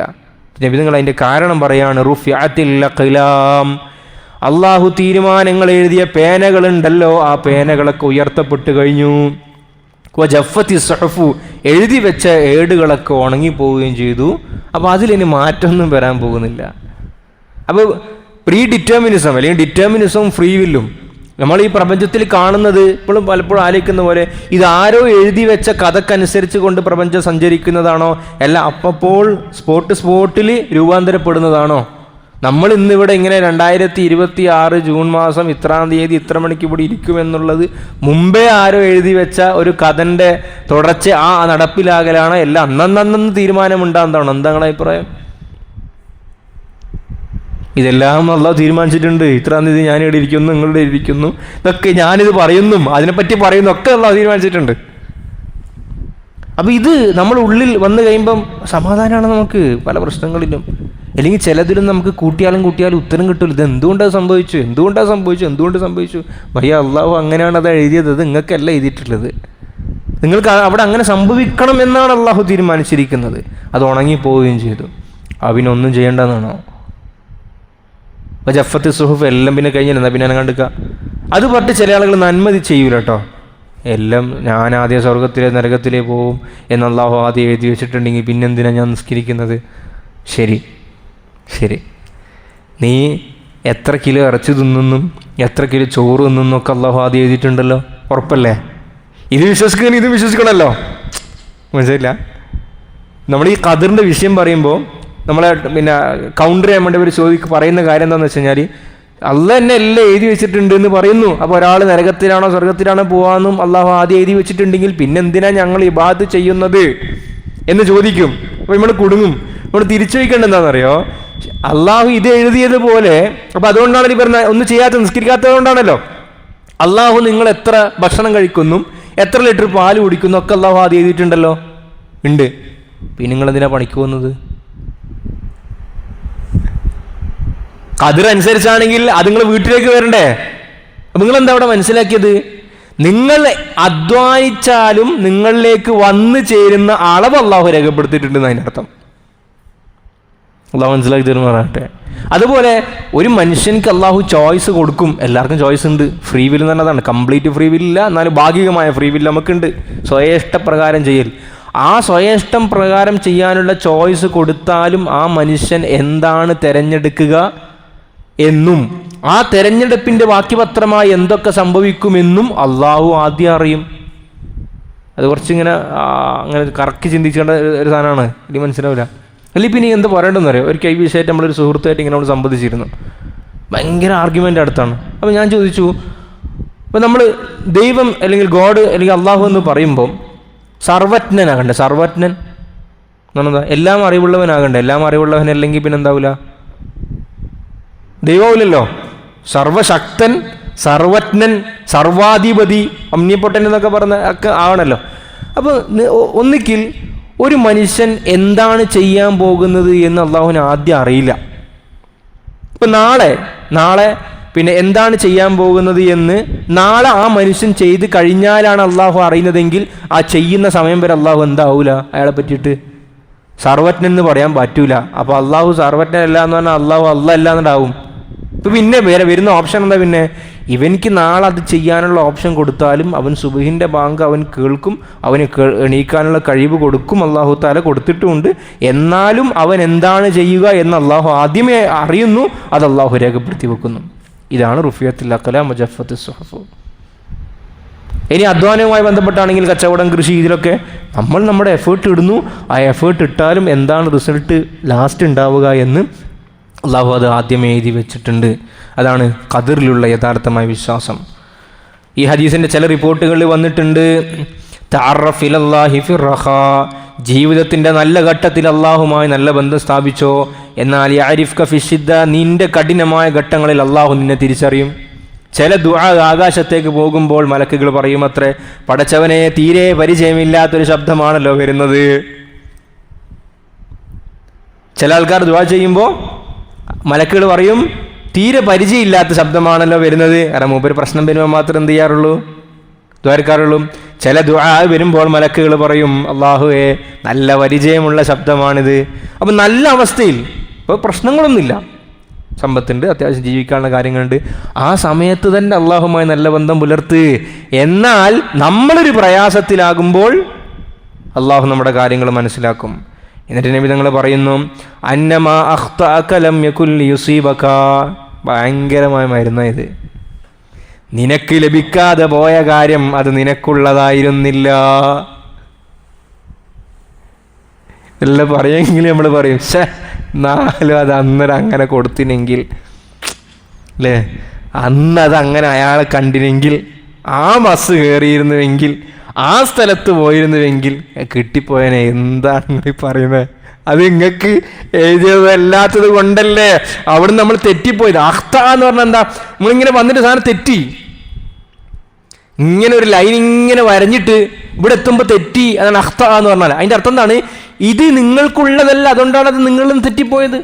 ആ വ്യക്തി നിങ്ങൾക്കുള്ളതായിരുന്നില്ല, ആ സമ്പത്ത് നിങ്ങൾക്കുള്ളതായിരുന്നില്ല, ആ സ്ഥാനം നിങ്ങൾക്കുള്ളതായിരുന്നില്ല, ആ ഇടം നിങ്ങൾക്കുള്ളതായിരുന്നില്ല, ആ അവസ്ഥ നിങ്ങൾക്കുള്ളതായിരുന്നില്ല, അതുകൊണ്ടാണ് നിങ്ങളും തെറ്റിപ്പോയത്. അതുപോലെ വമാ അസ്വാബക ലം യകുൽ യുഖ്തിഅക, നിങ്ങളിലേക്ക് വന്നു ചേർന്ന കാര്യങ്ങളൊന്നും നിങ്ങളിൽ നിന്നും തെറ്റിപ്പോകേണ്ടതായിരുന്നില്ല. ആസ്ഥാനത്ത് സംഭവിച്ച അപകടം നമുക്ക് പറയാറില്ലേ? നമ്മൾ ആസ്ഥാനത്ത് തന്നെയാണ് സംഭവിച്ചത്, ആസ്ഥാനമല്ല. നമുക്കൊന്ന് വന്നിട്ടുണ്ടെങ്കിൽ നമുക്ക് കിട്ടിയിരിക്കുന്ന എന്തെല്ലാം നമുക്കുണ്ട്, അത് നല്ലതാകട്ടെ പ്രതികൂലമാകട്ടെ, അതൊക്കെ നമുക്ക് വരേണ്ടത് തന്നെ ആയിരുന്നു. അള്ളാഹ്ക്ക് അറിയാം ഓരോന്നും എവിടെയാണ് പ്ലേസ് ചെയ്യേണ്ടതെന്ന്. ചിലപ്പോൾ നമ്മൾ തോന്നില്ലേ, ആ സ്ഥാനത്ത് ആ മുഖ്യമന്ത്രി അല്ലെങ്കിൽ ഇന്നാളായിരുന്നെങ്കിൽ, ആ ഇരിപ്പിടത്തിൽ ഇന്നാളെ മറ്റാളായിരുന്നെങ്കിൽ, ഇല്ല, അവിടെ അത് അയാളാണ് ഇരിക്കേണ്ടത്. അത് തന്നെയാണ് കറക്റ്റ്. അപ്പോൾ അത് ഈമാൻ്റെ ഏറ്റവും ഉയർന്ന ദർജയാണ്. അസ്വാബക്ക, നിങ്ങൾക്ക് വന്നു ചേർന്നതെല്ലാം, നഷ്ടങ്ങളാകട്ടെ ലാഭമാകട്ടെ, ലമ്മിക്കുൽ ഇഖ്തിയാക്ക, അത് വേറെ ആക്കി വരേണ്ടതല്ല, ആ കറക്റ്റ് ആക്കി തന്നെയാണ് കൊള്ളേണ്ടത്. അപ്പോൾ ഇത് എനിക്ക് വരേണ്ടതാണ്, എനിക്കുള്ളതാണ് എന്ന് മനസ്സിലാക്കി കഴിയുമ്പോൾ ആ വന്ന അപകടത്തിൻ്റെ മുസീബത്തിൻ്റെ വെയിറ്റ് കുറയും. അതിന് എളുപ്പത്തിൽ ഉദാഹരണം പറഞ്ഞിട്ട് നിങ്ങൾക്ക് 20 കിലോ ഉള്ള കല്ല്, ഇതൊരു അപകടമായി നിങ്ങൾ മനസ്സിലാക്കാം. മുസീബത്തിനെ ഒരു 20 കിലോൻ്റെ കല്ലിനോട് ഉപമിക്കാം. ഇതേ അപകടം മുസ്ലിമീങ്ങൾക്കും വിശ്വാസികൾക്കും അവിശ്വാസികൾക്കും ഉണ്ടാകുന്നുണ്ടല്ലോ. അപ്പോൾ ഇതെങ്ങനെ മാറുന്നു എന്ന് ഞാൻ പറഞ്ഞുതരാം. ഒരാൾക്ക് ഈ കല്ല് കരൻ്റെ മുകളിൽ നിന്ന് കൊടുക്കുന്നു, ഒരാൾക്ക് ഈ കല്ല് വെള്ളത്തിനടിയിൽ വെച്ച് കൊടുക്കുന്നു. രണ്ടാൾക്കും കൊടുത്തത് എത്ര കിലോൻ്റെ കല്ല് തന്നെ? 20 കിലോൻ്റെ കല്ല്. വ്യത്യാസമില്ലല്ലോ, കിലോയിൽ വ്യത്യാസമുണ്ടോ? പക്ഷേ കരയിൽ നിൽക്കുന്നവൻ പിടിക്കുമ്പോൾ 20 കിലോൻ്റെ ഭാരം നന്നായിട്ട് അറിയും. വെള്ളത്തിൻ്റെ ഉള്ളിൽ നിൽക്കുമ്പോഴോ അതറിയൂല. അതിൻ്റെ ഫിസിക്സുമായി ബന്ധപ്പെട്ട ചില കാര്യങ്ങളുണ്ട്. കല്ലിൻ്റെ വെയിറ്റ് കുറഞ്ഞോ? ഇല്ല. പക്ഷേ അയാൾ ഒരു ബഫർ സോണിലാണ് ഉള്ളത്. വെള്ളം എന്ന് പറയുന്നൊരു ബഫറിൽ. നമ്മുടെ തലച്ചോറിൻ്റെ തൂക്കത്ര 3/4 കിലോ അല്ല, 3/4 1.4 അത്രയാ, ഏകദേശം ആ ഒരു റേഞ്ചിലാണ്. നിങ്ങൾ തലയിൽ ഒരു 1.25 കിലോ ഉള്ള സാധനം വെച്ചാൽ എന്തായിരിക്കും ഉണ്ടാകുക? നമ്മളിങ്ങനെ നടക്കുമ്പോൾ വെയിറ്റ് അറിയൂലേ? പക്ഷെ നമുക്ക് അറിയുന്നുണ്ടോ തലച്ചോറിൻ്റെ വെയിറ്റ്? ഉണ്ട്, ഉള്ളിലുണ്ട്, ആൾതാമസം ഇല്ലാണ്ടൊന്നുമില്ല, ഉണ്ട്, തലച്ചോറുണ്ട്. പക്ഷെ നമ്മൾ വെയിറ്റ് അറിയുന്നുണ്ടോ? അത് ഒരു ഫ്ലൂയിഡിൽ ഇങ്ങനെ മെർജ് ചെയ്ത് നിൽക്കുകയാണത്, ബഫറായിട്ട്. അതുകൊണ്ടാണ് നമുക്ക് എന്ത് ചെയ്യാത്തതിൻ്റെ വെയിറ്റ് അറിയാത്തത്. ഇതുപോലൊരു മുസീബത്ത് അള്ളാഹു വിശ്വസിക്കുന്ന ആളിലേക്കും പോകുന്നു, അള്ളാഹു വിശ്വസിക്കാത്ത ആളിലേക്കും പോകുന്നു. പക്ഷേ മുസ്ലിമായ ആളിലേക്ക് ഇത് പോകുമ്പോൾ അവിടെ ഒരു ബഫർ സോൺ ക്രിയേറ്റ് ചെയ്യപ്പെടുകയാണ്. ഏതാ ബഫർ സോൺ? ഇത് എനിക്കുള്ളത് തന്നെയാണ്, എനിക്കുള്ളതാണ്. ഈ ഒരു അക്സെപ്റ്റൻസ് ഉണ്ടല്ലോ. മുസീബത്തിനുള്ള പരിഹാരം എന്താണ്? സംഭവിച്ച മുസീബത്തോട്ടോ, സംഭവിച്ചു പോയ അപകടങ്ങൾക്കുള്ള പരിഹാരം എന്താ? അക്സെപ്റ്റൻസ് ആണ്, റാഡിക്കൽ അക്സെപ്റ്റൻസ്. ചോദ്യം ചെയ്യാതെ അതിനെ സ്ഥിരീകരിക്കലാണ്. പക്ഷെ അത് ആ ഒരു സ്റ്റേജിലേക്ക് എത്തണമെങ്കിൽ നല്ല പണിയുണ്ട്. നമ്മൾ ആദ്യം ഡിനേലുണ്ടായി, ഞാൻ പല പ്രാവശ്യം അത് പറഞ്ഞിട്ടുണ്ട്. അത് ഉൾക്കൊള്ളാൻ കഴിയൂല. ഇതെന്ത് എനിക്ക് വന്നത്, എൻ്റെ കുടുംബത്തിൽ ഇതെന്തുകൊണ്ട് വന്നു, എന്നിലേക്ക് ഇതെന്തുകൊണ്ട് വന്നു എന്നൊക്കെ പറഞ്ഞിട്ടുള്ള ഒരു സാധനം ഉണ്ടല്ലോ. നമ്മളൊരു ഒരു പരിചയക്കാരൻ്റെ കുടുംബത്തിലൊരു മരണം സംഭവിച്ചപ്പോൾ അള്ളാഹു അദ്ദേഹത്തിൻ്റെ ഖബർ വിശാലമാക്കി കൊടുക്കട്ടെ, ആളുകളൊക്കെ കാണാൻ വരുന്നുണ്ട്, ഇതാക്കുന്നുണ്ട്. പക്ഷെ കുടുംബത്തിൽ ഒരാൾ മയ്യത്ത് കാണാൻ കൂട്ടാക്കുന്നില്ല, മയ്യത്ത് നിസ്കാരത്തിൽ പങ്കെടുക്കാനുള്ള ഒരു കാര്യങ്ങൾ ചെയ്യുന്നില്ല. അപ്പോൾ ആദ്യം ആൾക്കാർ വിചാരിച്ച് സങ്കടം കൊണ്ടായിരിക്കും, വിഷമം കൊണ്ടായിരിക്കും എന്നൊക്കെ വിചാരിച്ചേ. കുറച്ച് കഴിഞ്ഞപ്പോൾ ഒരാൾ വിളിച്ചിട്ട് പറഞ്ഞു, ആളുടെ വാക്കിലും പ്രവർത്തിയിലൊക്കെ എന്തൊക്കെയൊക്കെയോ ഒരു പ്രശ്നം പോലെ തോന്നുന്നുണ്ട്, നിങ്ങളൊന്ന് സംസാരിക്കണം. അപ്പോൾ ഞാൻ അയാളുമായിട്ട് സംസാരിച്ചു. അപ്പോൾ അയാൾ പറയുന്നത് എന്താണെന്ന് അറിയാം എന്നോട്? അയാൾ പറയാണ്, അങ്ങനെ ഒരാൾ മരിച്ചിട്ടില്ല, മരിച്ചു എന്നെന്തിനാണ് ഞാൻ വിശ്വസിക്കുന്നത്? നിങ്ങൾ എന്നോട് ചോദിക്കുന്നത്, അത് കുടുംബക്കാരൊക്കെ ചോദിക്കുന്നതെന്നറിയോ, നീ എന്താ മരിച്ചിട്ട് ഒന്നും അതിനെപ്പറ്റി ചോദിക്കാത്തത്, മയ്യത്ത് കാണാൻ വരാത്തത്? ഇപ്പം ഇയാൾ പറയുന്നത് എന്താണെന്നറിയോ, അങ്ങനെ ഇയാൾ മരിച്ചു ഞാൻ വിശ്വസിക്കുന്നില്ല, എന്തിന് ഞാൻ വിശ്വസിക്കുന്ന നിർബന്ധമുണ്ടോ? ഞാൻ പറഞ്ഞു, ഒരു നിർബന്ധമില്ല, ഇതിന് വിശ്വസിക്കുന്നു, മരിച്ചു എന്ന് വിശ്വസിക്കണ്ട, അയാളൊരു യാത്ര പോയതാണ്, അയാൾക്ക് സമാധാനം. ഇതാണ് ഡിനയൽ. ഇതെല്ലാവരും കടന്നു പോകുന്നൊരു ഫേസ് തന്നെയാണ്. അപകടം സംഭവിച്ചു, ഉൾക്കൊള്ളാൻ കഴിയൂല. ചിലർക്ക് പറയില്ല, ഇപ്പം മരിച്ചതായിട്ട് തോന്നില്ല, ഇവിടെ എവിടെയോ ഉണ്ട് ഉള്ളതുപോലെ. ഒരാൾ മരിച്ചിട്ട് ഏകദേശം 15 കൊല്ലം കഴിഞ്ഞു, 15, 16, 20 കൊല്ലം കഴിഞ്ഞു. അയാളെ സഹോദരി പറയുന്ന ഒരു വാക്കുണ്ട്, എന്താ പറയുന്നറിയോ, ഞങ്ങളെ കാക്ക എപ്പോഴെങ്കിലൊക്കെ കോളിംഗ് ബെല്ലടിക്കുമ്പോൾ ഇപ്പോഴും തോന്നും കാക്കയെന്ന് വരുന്നതാണ്. അപ്പോൾ എന്താ, അത് അക്സെപ്റ്റൻസിലേക്ക് വന്നില്ല, ഇത് എനിക്ക് സംഭവിച്ചിട്ടുണ്ട് എന്ന് ഉൾക്കൊള്ളാൻ പറ്റുന്നില്ല. അപ്പോൾ അത് മനുഷ്യൻ്റെ ഉള്ളിൽ മനസ്സിൽ തീർക്കുന്ന പ്രതിരോധമാണ് ഡിനയൽ. അപ്പോൾ അതിൻ്റെ അപ്പുറത്താണ് നബിതങ്ങൾ പഠിപ്പിക്കുന്നത് അക്സെപ്റ്റൻസ്. ഇതെനിക്ക് സംഭവിക്കേണ്ടത് തന്നെയാണ്. At right time, right place, right person, right amount, right intensity. മാറിയിട്ടില്ല. അത് അപകടമാകട്ടെ, ലാഭമാകട്ടെ, നഷ്ടമാകട്ടെ, ഇത് തന്നെയാണ് സൈക്കോളജിൻ്റെ ആ വിഷയത്തിലുള്ള പഠനവും തന്നെയാണ്, അക്സെപ്റ്റൻസാണ്. അപ്പോൾ അള്ളാഹു നമുക്ക് ആഫിയത്ത് നൽകട്ടെ. നമുക്ക് പരീക്ഷണങ്ങൾ വരുമ്പോൾ ആ ഒരു അക്സെപ്റ്റൻസിലേക്ക് നമ്മൾ പോകണം. എൻ്റെ നബി നിങ്ങൾ പറഞ്ഞു, അന്ന നസ്റ മഅ സബ്രി, അള്ളാഹുവിൻ്റെ സഹായം വരുന്നത് ക്ഷമയുടെ കൂടെയാണ്. അന്നൽ ഫറജ മഅൽ കറബി, ഒരു പ്രതിസന്ധിക്ക് ശേഷമാണ് വിശാലതയുണ്ടാകൽ. അന്ന മഅൽ ഉസ്രി യുസ്റ, ഞെരുക്കത്തോടൊപ്പമാണ് എളുപ്പമുണ്ടാകലെന്ന് മുഹമ്മദ് റസൂലുള്ളാഹി സ്വല്ലല്ലാഹു അലൈഹി വസല്ലം. വഅൻ അനസ് റളിയല്ലാഹു അൻഹു, അനസ് റളിയല്ലാഹു അൻഹു പറയാണ്, ഇന്നകും ലതഅമലൂന അഅമാല, അദ്ദേഹം ശേഷം ബാക്കിയുള്ള ആളുകളോട് പറയാണ്, നിങ്ങളൊക്കെ ചില അമലുകൾ ചെയ്യുന്നു, പല പ്രവർത്തനങ്ങളും നിങ്ങൾ ചെയ്യുന്നു.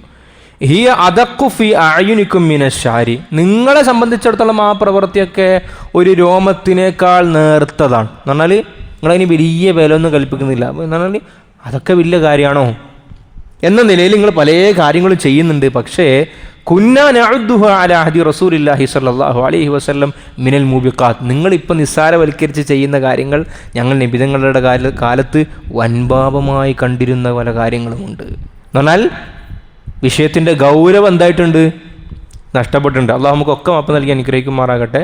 നമ്മുടെ ചെറിയ കാലം, പ്രത്യേകിച്ച് നിങ്ങളൊക്കെ ആ കാലങ്ങൾ ഓർത്ത് നോക്കിയാൽ ബാങ്ക് കൊടുക്കുമ്പോൾ അവസ്ഥകളൊന്നും ആലോചിച്ച് നോക്കിയാൽ മതി. എന്തായിരുന്നു ബാങ്ക് കൊടുക്കുമ്പോൾ? കംപ്ലീറ്റ് സൈലൻസ് ആണ്. ബാങ്ക് കൊടുക്കുമ്പോൾ വർത്താനം പറയാൻ പറ്റുമോ, ജവാബ് മാത്രം പറഞ്ഞാൽ മതിയോ എന്ന ഫിഖിൻ്റെ ചർച്ചയൊക്കെ ഒരു ഭാഗത്ത് അവിടെ നിൽക്കട്ടെ. പക്ഷേ എന്തായിരുന്നു ഉണ്ടായിരുന്നൊരു സംഗതി, ബാങ്ക് കൊടുക്കുമ്പോൾ വർത്താനം പറയുക എന്ന് പറഞ്ഞാൽ അത് എന്താ പറയല്, എന്താ പറയല്, നമ്മളെ തലമുറൻ്റെ ആളുകൾ എന്താ പറയല്, ബാങ്ക് കൊടുക്കണ ബാങ്ക് കൊടുക്കും വർത്താനം പറഞ്ഞാൽ കലിമെല്ലാം കയ്യിലാന്ന് പറയാം. അവരത്ര ഗൗരവത്തിൽ കണ്ട കാര്യമാണ്. പക്ഷെ ഇപ്പോൾ തലമുറ കുറച്ചും കൊണ്ടത്തെ ഇപ്പം എന്തായി, ചില ആളുകൾ ജവാബ് പറയുന്നുണ്ട്, അതിൻ്റെ കൂടെ വർത്താനം പറയും, ചില ആളെ ജവാബും ഇല്ല, സുവാലും ഇല്ല, ഇങ്ങനെ കണ്ടിന്യൂറ്റി ഇങ്ങനെ പോയിക്കൊണ്ടിരിക്കുകയാണ്. അപ്പോൾ അനസ് റളിയല്ലാഹു പറയാണ്, ഞങ്ങൾ നബി സല്ലല്ലാഹു അലൈഹി വസല്ലം തങ്ങളുടെ കാലഘട്ടത്തിൽ മഹാപാതകമായി കണ്ട കാര്യങ്ങൾ നിങ്ങൾ ഇന്ന് വളരെ നിസ്സാരമായി ചെയ്യുന്നു, തിന്മകൾ ചെയ്യുന്നു എന്ന് ബഹുമാനപ്പെട്ടവർ പറയാണ്. അൻ അബീ ഹുറൈറത റളിയല്ലാഹു അൻഹു അൻ നബി സല്ലല്ലാഹു അലൈഹി വസല്ലം ഖാൽ, നബി തങ്ങൾ പറഞ്ഞു, ഇന്നല്ലാഹ തആല യഗാർ, തീർച്ചയായും അല്ലാഹു തആലക്ക് കോപം വരുന്നതാണ്, ആത്മരോഷം വരുന്നതാണ്. അപ്പോൾ നമുക്ക് ഈ ദേഷ്യവും ഗീറത്തും തമ്മിലുള്ള വ്യത്യാസം എന്ന് പറഞ്ഞു കഴിഞ്ഞാൽ, ഗീറത്ത് എന്ന് പറഞ്ഞു കഴിഞ്ഞാൽ നമ്മുടെ കുടുംബം, നമ്മൾ ആ ഒരു സറൗണ്ടിങ്ങിലുള്ള ആളുകൾക്ക് എന്തെങ്കിലും ബുദ്ധിമുട്ടുണ്ടാകുമ്പോൾ നമുക്ക് വരുന്ന ഒരു ദേഷ്യം ഉണ്ടല്ലോ, അതിനാണ് ഗീറത്ത് എന്ന് പറയുന്നത്. ദേഷ്യം കോമൺ ആയിട്ട് എല്ലാത്തിനും പറയാം. ഇപ്പോൾ നമ്മൾ നടന്നു പോകുമ്പോൾ നമ്മളെ മോളെ ഒരാൾ അടങ്ങാറാക്കി, നമ്മളെ പെങ്ങളൊരാൾ അടങ്ങാറാക്കി, നമ്മളെ ഭാര്യനെ അടങ്ങാറാക്കി, നമ്മളെ ഉമ്മാനെ ഒരാൾ അടങ്ങാറാക്കിയാൽ നമുക്ക് ഉണ്ടാകുന്ന ഒരു സാധനം ഉണ്ടല്ലോ, അതാണ് ഗീറത്ത്, ആത്മരോഷം. നബി നിങ്ങൾ പറയാണ്, അള്ളാഹുവിന് ആത്മരോഷം ഉണ്ടാവും, കഠിനമായ അള്ളാഹുവിന് കോപം വരും. എന്താ അള്ളാഹുവിൻ്റെ കോപം എന്ന് പറയുമ്പോൾ, അയ്യത്തിയൽ മർഉ മാ ഹറമല്ലാഹു അലൈഹി, അള്ളാഹു നിഷിദ്ധമാക്കിയ ഒരു കാര്യത്തിലേക്ക് ഒരു മനുഷ്യൻ ചെന്നെത്തുമ്പോൾ അള്ളാഹുവിന് കഠിനമായ കോപമുണ്ടാകും എന്ന് മുഹമ്മദ് റസൂലുള്ളാഹി സ്വല്ലല്ലാഹു അലൈഹി വസല്ലം. അപ്പോൾ എന്താ അവിടുത്തെ കാര്യം എന്ന് പറയുന്നത്, ഞാൻ ആ കാര്യം ചെയ്യാൻ പോകുമ്പോൾ ഇത് അള്ളാഹു നിഷിദ്ധമാക്കിയതാണ് എന്ന ചിന്ത ആ സമയത്ത് ആ മനുഷ്യനിൽ നിന്ന് എന്ത് ചെയ്യുന്നു, ഊരിപ്പോകുന്നു. അപ്പം മുറാഖബ നഷ്ടപ്പെടുകയാണ്. അവിടെ എന്നെ അള്ളാഹു കാണുന്നുണ്ട്, ഞാൻ നിഷിദ്ധമായത് അള്ളാഹു ചെയ്യുന്നത് കാണാൻ പാടില്ല എന്ന ചിന്ത അവിടെ നിന്ന് നഷ്ടപ്പെടുകയാണ്. അതുകൊണ്ടാണ് ആ സംഭവം അവിടെ ഉണ്ടാകുന്നത്. റവാഹു മുത്തഫഖുൻ അലൈഹി, ഇമാം ബുഖാരി ഇമാം മുസ്ലിം റഹിമഹുള്ളയും റിപ്പോർട്ട് ചെയ്ത ഹദീസാണ്. ഇതിനൊരു സുദീർഘമായ ഹദീസാണ്, കുറച്ച് വലുതാണ്. അത് എടുക്കണോ അല്ല അടുത്ത ആഴ്ച എടുത്താൽ മതിയോ? പറഞ്ഞോ.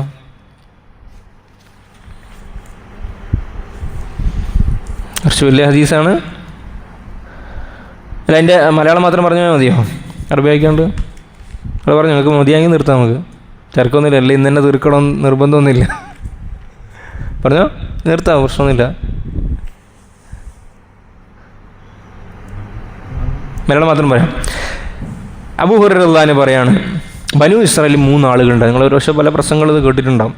ഒരാൾ വെള്ളപ്പാണ്ടുകാരനായിരുന്നു, ഒരാൾ കഷണ്ടിക്കാരനായിരുന്നു, ഒരാൾ അന്ധനായിരുന്നു. ഈ 3 ആളെയും പരീക്ഷിക്കാൻ വേണ്ടി അല്ലാഹു തആല ഒരു മലക്കിനെ അയച്ചു മനുഷ്യരൂപത്തിൽ. ഈ വെള്ളപ്പാണ്ട് ബാധിച്ച ആളുടെ വന്നിട്ട് ചോദിച്ചു, നിങ്ങൾക്ക് ഏറ്റവും പ്രിയപ്പെട്ട കാര്യം എന്താണ്? വെള്ളപ്പാണ്ട് അള്ളാഹു നമ്മൾ കാത്തിരക്ഷിക്കുമാറാകട്ടെ. തൊലി ഒരു പ്രത്യേക രൂപത്തിൽ മോശമായ അവസ്ഥയിലാണല്ലോ ഉണ്ടാകുക. അപ്പോൾ അയാൾ പറഞ്ഞു, എനിക്ക് നല്ലൊരു തൊലി, ചർമ്മം നന്നാകണം, എൻ്റെ ഈ അവസ്ഥകളൊക്കെ മാറണം, ജനങ്ങളൊക്കെ എന്നെ വളരെ നികൃഷ്ടമായിട്ടാണ് കാണുന്നത്. അപ്പോൾ അദ്ദേഹം വന്ന മലക്ക് ഇയാളെ ശരീരം തടവി, എന്നിട്ട് നല്ല തൊലി അള്ളാഹു തആല പകരം കൊടുത്തു. മാത്രമല്ല എൻ്റെ ചോദിച്ചു ഏറ്റവും ഇഷ്ടപ്പെട്ട സമ്പത്ത് എന്താണെന്ന് ചോദിച്ചു. അപ്പോൾ അയാൾ പറഞ്ഞു, ഒട്ടകം എനിക്ക് ഭയങ്കര ഇഷ്ടമാണ്, തിന്നാനല്ല സമ്പത്തായിട്ട് കേട്ടോ, വളർത്താൻ വേണ്ടിയിട്ട്. അപ്പോൾ ഗർഭിണിയായ ഒരു ഒട്ടകത്തിനെയും കൊടുത്തു. അങ്ങനെ ആ ഒട്ടകമൊക്കെ പെറ്റ് പെരുകി വലിയ സമ്പത്തിൻ്റെ ഉടമസ്ഥനായി. കഷണ്ടിക്കാരൻ്റെ അടുത്തും ഈ മലക്ക് പോയി.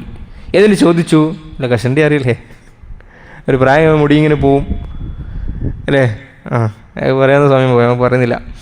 അപ്പോൾ എന്താണ് നിങ്ങൾക്ക് ഏറ്റവും പ്രിയങ്കരം എന്ന് ചോദിച്ചപ്പോൾ അയാൾ പറഞ്ഞു, എനിക്ക് മുടി വേണം തലയിൽ.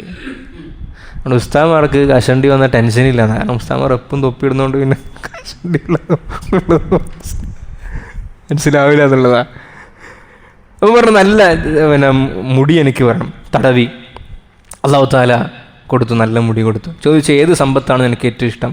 അപ്പം പറഞ്ഞു, എനിക്ക് മാടിനെ വേണമെന്ന് പറഞ്ഞു. അങ്ങനെ എന്നാൽ ഗർഭിണിയായ ഒരു മാടിനെ അല്ലാഹു തആല നൽകി. അള്ളാഹു നിനക്ക് ബർക്കത്ത് ചെയ്യട്ടെ എന്നൊക്കെ ദുആ ചെയ്തു. ഈ അന്ധനായ വ്യക്തിൻ്റെ അടുക്കിലേക്ക് വന്നു, ചോദിച്ചു, എന്താണ് എനിക്ക് ഏറ്റവും പ്രിയങ്കരം? അയാൾ പറഞ്ഞു, എൻ്റെ കണ്ണിൻ്റെ കാഴ്ചത്ത് എനിക്ക് കിട്ടണം, എനിക്ക് മനുഷ്യരെ കാണണം. അള്ളാഹുവിൻ്റെ അനുവാദപ്രകാരം ആ മനുഷ്യൻ തടവി കണ്ണിൻ്റെ കാഴ്ചത്തി കൊടുത്തു. എന്താണ് എനിക്ക് വേണ്ടത്? എനിക്കൊരു ആട്ടിൻകൂട്ടത്തിന് വേണമെന്ന് പറഞ്ഞു. അങ്ങനെ പ്രസവിക്കുന്ന ആടിനെ കൊടുത്തു. അങ്ങനെ ഇവരുടെയൊക്കെ സമ്പത്തിലൊക്കെ വളരെ വിശാലതയുണ്ടായി, ഭയങ്കര സമ്പന്നന്മാരെ റാഹത്തായി. കുറേ കാലങ്ങൾക്ക് ശേഷം ഈ വന്ന മലക്ക് വീണ്ടും മറ്റൊരു രൂപത്തിൽ ഇയാളുടെ അടുക്കലേക്ക് വന്നു.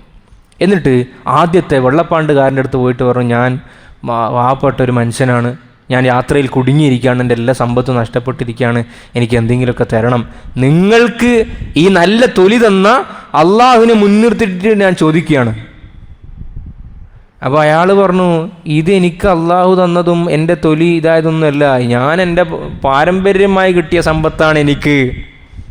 അങ്ങനെ ഞാൻ പണ്ട് ഇങ്ങനെയായിട്ട് മാറി വന്നതൊന്നല്ല, എൻ്റെ സമ്പത്തൊക്കെ പാരമ്പര്യമായി എനിക്ക് കിട്ടിയതാണ് എന്ന് പറഞ്ഞപ്പോൾ ഈ വന്ന മനുഷ്യൻ, അതായത് മലക്ക് ദുആ ചെയ്തു, നീ പറയുന്നത് കളവാണെങ്കിൽ നീ മുമ്പ് എങ്ങനെയാണ് ഉണ്ടായിരുന്നത് അതുപോലെ ആവട്ടെ.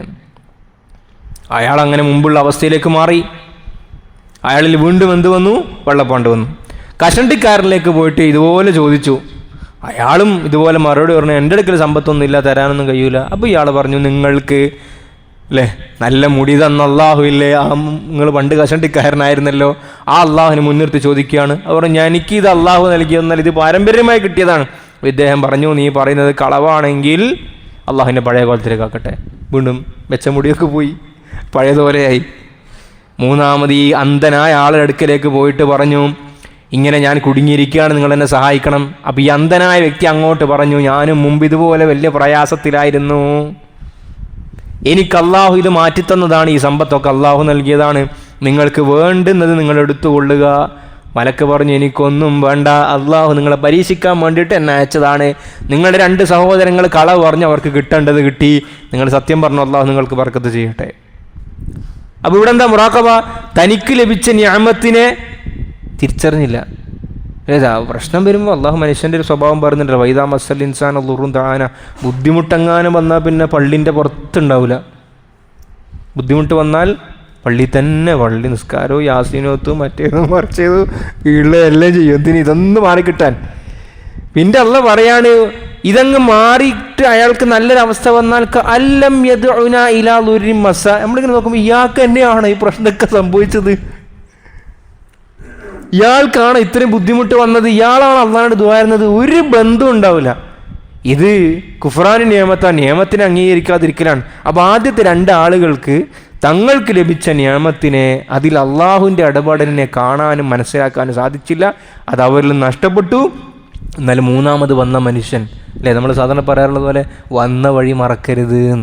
നമ്മൾ നോക്കൂ, നമ്മളെല്ലാവരോടും ഇരിക്കുക, ദുനിയവിയായും ദീനിയായും ഒക്കെ പല പല പല അവസ്ഥകളായിരിക്കുന്നത്. ഇപ്പം ഞാനിവിടെ ഇരിക്കുന്നു, ഭയങ്കരമായിട്ട് അറബി വായിക്കുന്നു, അർത്ഥം പറയുന്നു, പ്രസംഗിക്കുന്നു. എനിക്കൊരു കാലം ഉണ്ടായിരുന്നു, അറബി അക്ഷരങ്ങൾ കൂട്ടി വായിക്കാൻ അറിയാത്തൊരു കാലം, ഉസ്താദിൻ്റെ കയ്യിൽ നിന്ന് തല്ലി കിട്ടുന്ന കാലം, പുറത്തെത്തിച്ച കാലം, അല്ലേ? അപ്പം അത് ഞാൻ ഓർക്കേണ്ടതുണ്ട്. അത് ഓർത്തിട്ട് അവിടെ എനിക്ക് നന്മ ചെയ്ത ആളുകളോട് ഇനി ഞാൻ ശുക്ർ കാണിക്കേണ്ടതുണ്ട്. അങ്ങനെയാണല്ലേ നമ്മൾ ഭൗതികമായൊരു സ്ഥാനത്തേക്ക് നമ്മൾ എത്തി. ആ സ്ഥാനത്തൊരു സുപ്രഭാതത്തിൽ മുളച്ച ഒന്നല്ലല്ലോ നമ്മൾ. അവിടത്തേക്ക് എത്തുന്നതിന് മുമ്പ് പണ്ടൊക്കെ പറഞ്ഞാൽ എങ്ങനെ നടന്ന മൂക്കൊലിപ്പിച്ചടന്ന ചക്കനാണ് നമ്മൾ പറയാറില്ലേ. ഇന്നിപ്പോൾ എന്തായിപ്പോയി? നമ്മൾ നടന്നു വന്ന വഴികൾ ഒരിക്കലും മറക്കാൻ പാടില്ല. അതിന് കാരണക്കാരായ മനുഷ്യനെ നമ്മൾ ഓർക്കണം, അടിസ്ഥാനപരമായി ആരെയും ഓർക്കണം? അള്ളാഹുവിനെയും ഓർക്കണം. അപ്പോഴാണ് നമ്മുടെ ജീവിതത്തിന് എപ്പോഴും ആ ഒരു ഇഅ്തിറാഫ് ഉണ്ട്, പഠിച്ചോനെ ഇതെല്ലാം നൽകിയല്ലോ അൽഹംദുലില്ലാ. അള്ളാഹു സുബ്ഹാനഹു വ തആല നമുക്ക് യഥാർത്ഥമായി അള്ളാഹുവിനെ തിരിച്ചറിയുവാനും ജീവിതത്തിൽ അള്ളാഹുവിൻ്റെ അനുഗ്രഹങ്ങളെ തിരിച്ചറിയാനും അതിന് നിഅമത്ത് ശുക്ർ ചെയ്യാനുള്ള തൗഫീഖ് നൽകി അനുഗ്രഹിക്കുമാറാകട്ടെ.